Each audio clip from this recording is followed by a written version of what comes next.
Ayan guys, nasa likod pala ako. Kita ito na.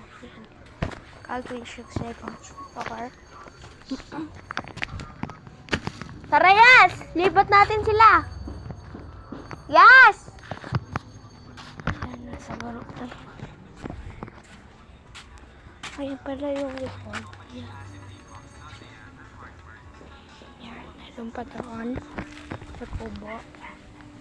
Ito siya. Ayan lang yung bubong.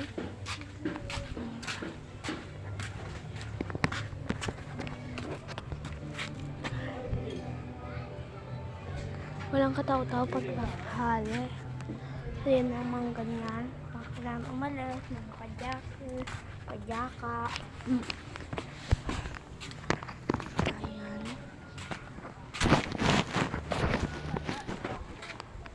Ayan guys,